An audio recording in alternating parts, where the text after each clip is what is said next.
Chicago's own good hands. I'm Mark Carmen. He's Harry Teinowitz. And he is Adam Hogue. You're second-generation All-State. Second-generation All-State, so that's for sure. People are in really, really good hands if they call you. Now, we're in National Motorcycle Awareness Month, right? So Absolutely. Do you have some tips for people? I know one. I know always wear a helmet. You probably know more than that. Good job, Harry.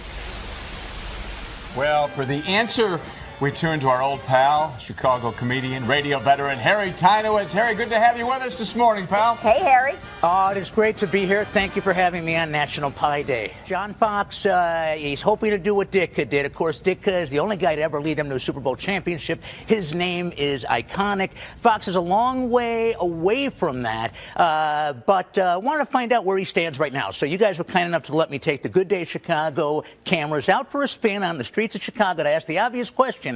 Who is John Fox? John Fox used to be in charge of A, the Carolina Panthers, B, the Black Panthers. The Carolina Panthers. Sure? This John Fox. Sure? Yeah. John Fox. No? It's an actor. Yeah, it's an actor. You know who that is? That's Corey McFerrin. John Fox is the new coach for the Chicago Bears. That's right. And how do you think he'll do? Terrible. I'm a Packer fan. Oh, no, I thought something smelled. This is Susan Whiteside. Susan is in charge of all the public relations for the Sweets and Snacks Expo. So do you just, have a bunch of cavities by the end of the week?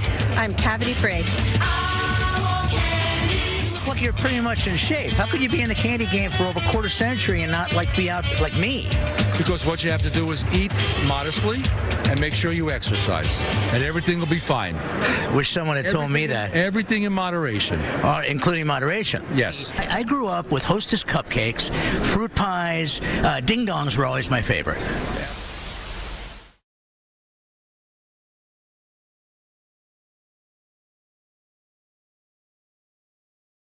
Somebody big just died. Popular ESPN 1000 personality Harry Teinowitz is dead at 64 years old. And my friend Mike North is here to deliver the eulogy. Mike, how are you, my friend? Good. This is a tough one as far as I'm concerned, Joe. I mean, because I know a lot of the people that knew Harry. I work with people that worked with Harry. Plenty of them. I'm still at AM 1000. I did my show today, where I got a chance and opportunity to promote what we're going to do for Harry tonight. And I just thought to myself how strange it was. You can't say that Harry had a good run. You say he had a decent run, but 64 is too young. Had a popular radio show. Was something that captivated Chicago. Him, McNeil, and Yurko.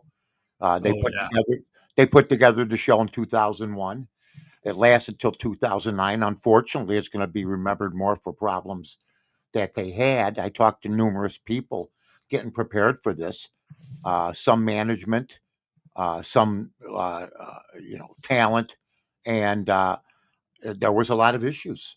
But people knew that it was well publicized. It was a different time. I grew up in '92. Harry doesn't get there till 2001. But the beautiful thing about Harry was that he was a multi-talented guy. He was a comedian. He did a lot of stuff that I've been fortunate enough to do. Only he did some of the stuff that is unbelievable that some people didn't even know about. He was in risky business. I had no idea that he was in the movie Risky Business. There he is with Tom Cruise. Tremendous. I found that unbelievable. There he is with Carm, my good buddy Carm, and my buddy Yurko. He ended up working with Carm and Yurko after McNeil left. They were popular, but they blew up too much, from what I understand. They had a great rapport. I was never a fan of the three-man booth, but I read what Yurko said today, that he was the guy that made the show, if you really want to know the truth. And I can understand why. Because you had Yurko, who was the football player, the ex-football player, and you had Danny, who's a ratings winner, and had been at the Score and left. It took him a while to get going, and they both sounded somewhat similar. And then you had the guy with the different voice who Sure. brought in all the ideas, which came to a head at times with his creativity and Danny Mack's creativity, or stuff that Danny wanted to do as the head of the show. They, from what I understand and from what I read, a lot of this came from the Sun Times and Jeff Agrest and John Greenberg. Mhm. They had, and by the way, Harry suffered from complications from a liver transplant in 2023 and heart problems. He had gone to rehab. He had wrote a play about going to rehab.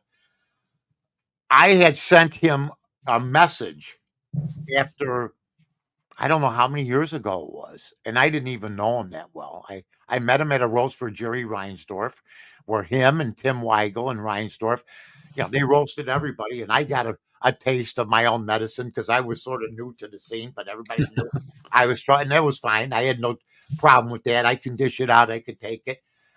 So I saw Harry at the anniversary party for ESPN, and we talked for about 5-10 minutes. I asked him, how you doing? He didn't look healthy though. It looked like he had been through a lot, but he seemed to be in good spirits, but this was a few years back. There he is with Jared Payton. I kept track of what was going on with him. I felt bad because, if you've had I remember being in the hospital because I ended up having colitis. But when I sat down with the doctor and they said, we're going to keep you overnight because we got to see what the tests are. I go, well, what could it be? And he goes, well, it could be anything. And this doctor had no bedside manner. He said, well, it could be anything from gastritis or to an ulcer, or it could be stomach cancer. It could be anything. So now this guy tells me this, and I got to think about that night. But then after they run the tests and stuff, I find out a day or two later I don't have it, but I'm still on pins and needles. I can't imagine what Harry went through. Oh yeah. To be sick for as long as he was, to not feel like you did back when you were younger, yet he was still being creative. And funny. He's a funny guy. Yeah, man. he was. He was a funny guy. I thought he was the glue to that show. But I talked to somebody. In fact, I sent Harry a message after he got thrown out of the White Sox dugout, clubhouse. He had been drinking and whatever. He's not the only one that had been down there in his time drinking. I had been down there and I had some drinks before I went down numerous times into the clubhouse. So I'm not going to be hypocritical about that. But they had problems with that. He had problems with alcohol because this is how this show is. Somebody big just died. If you make the cut, it's about everything. I mean, we're going to You get the whole shebang. You get the whole shebang. And as talented as he was, a lot of the same stuff that he went through, I've gone through. And so I sent him somewhat of a message after he got thrown out of the White Sox clubhouse. I told him, cool it, because he had just had a DUI not many months before that. Okay. I said, you can't keep getting in this trouble because you're going to end up, being out. He went through rehab and he did a play, as a matter of fact, when Harry met rehab. And it started out popular and stuff like that, but I think it was good to cleanse him. He came back from rehab and worked 2 more years. And in 2013, he was let go. I liked him when he worked with Spike Manton. Okay. He worked with Spike Manton and they were trying to form, because he was a stand-up comedian. I don't think anybody that gets on stage, I've done stand-up. I did it at Zany's. I don't think you're a failed stand-up comic because you don't make it to the big time. When you don't make it to the Sebastian Maniscalco or Don Rickles type of thing. He did some really good comedy. He did some good writing. He was ultra talented. And everybody seemed to like him. at AM 1000 that I talked to. There also was an incident where they were working at White Sox Park, and the players, I guess, I don't know if it was spring training, I was reading about it, could hear them arguing on the field.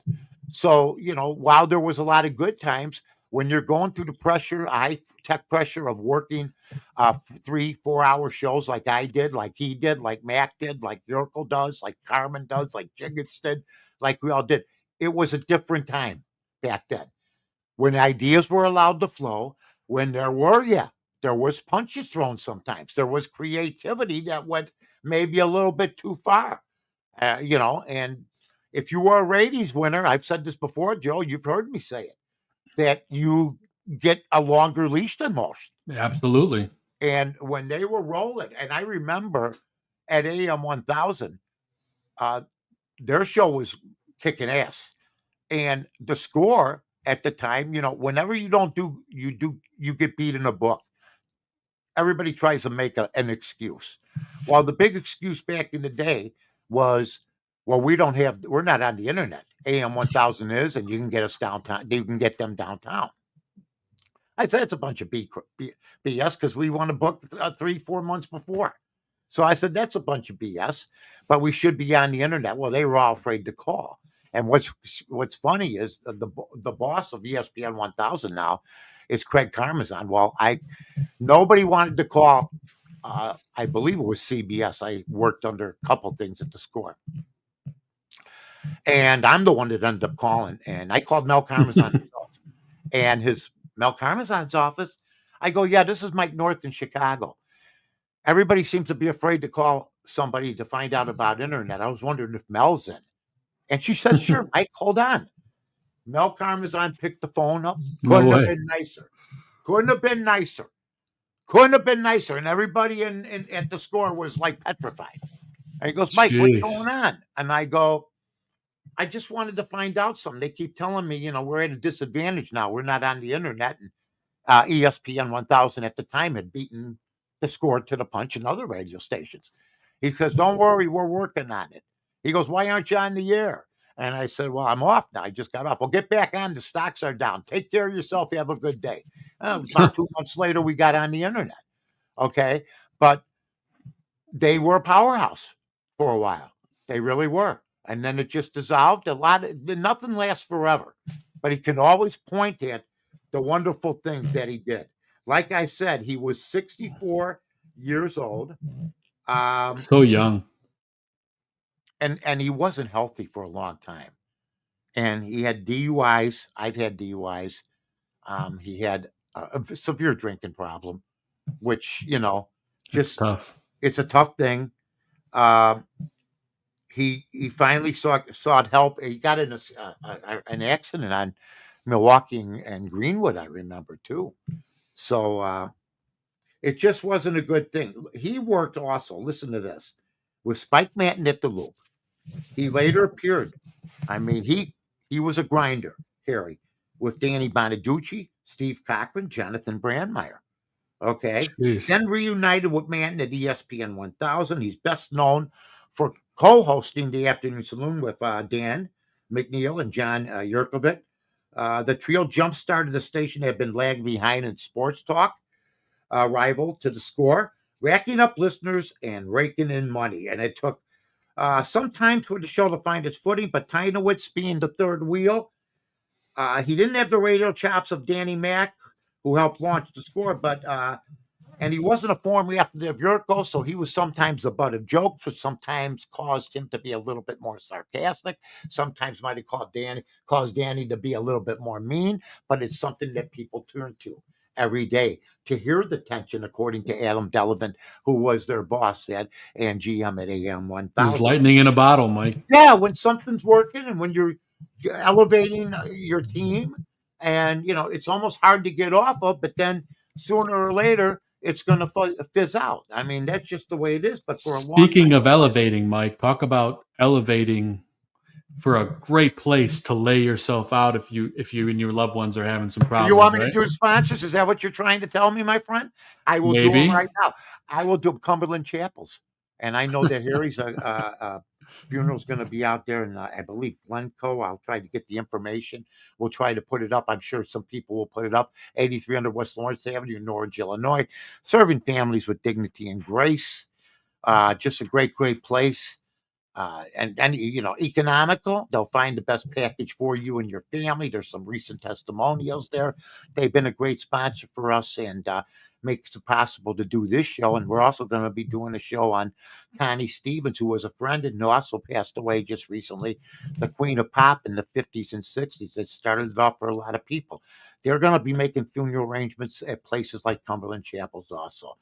Funeral home, 8300 West Lawrence Avenue. Don't forget, I'm going to probably go out there this week to see my guy at Pennyville Station, Tino Antonacci. And, of course, he's there from Monday, Tuesday, Wednesday, Friday. Don't want to sound like the good lady and the Godfather.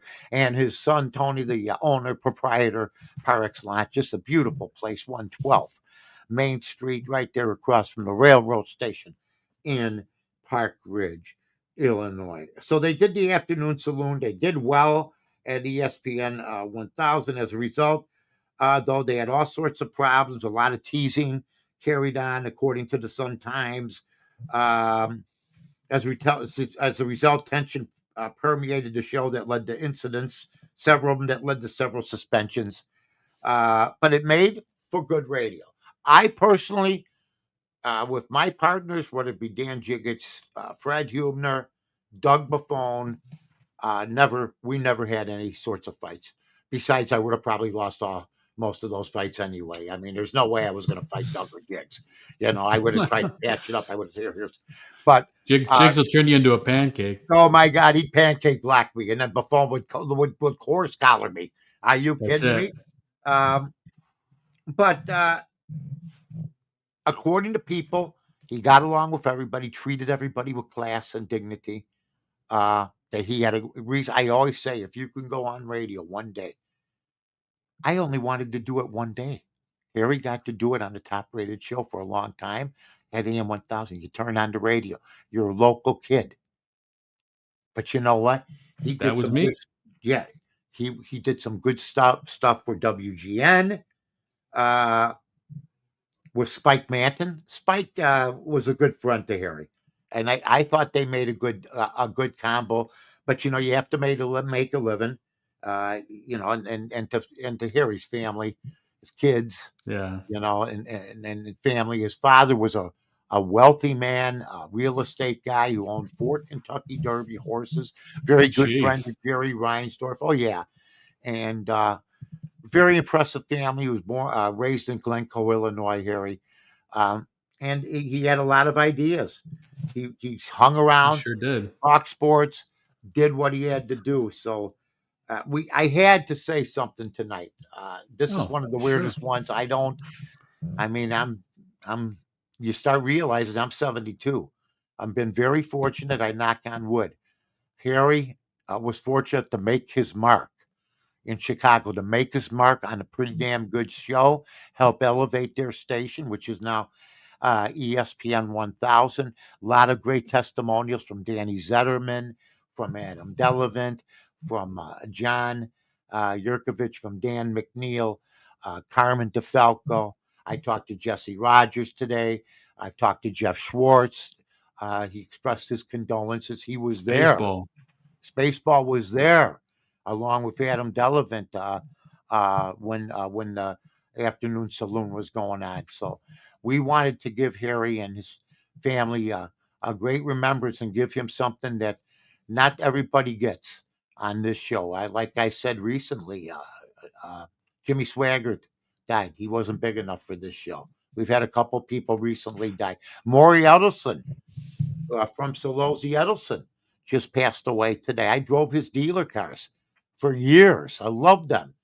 Not big enough to make somebody big just died. He gets an honorable mention on the Connie Francis show. So, you know what? Not everybody makes it. But Harry, in second biggest market at the time, in a radio city that is rich with tradition, you made your mark. Yeah. You did. You made the show. You were the man. Somebody big just died. Harry Teinowitz. God bless.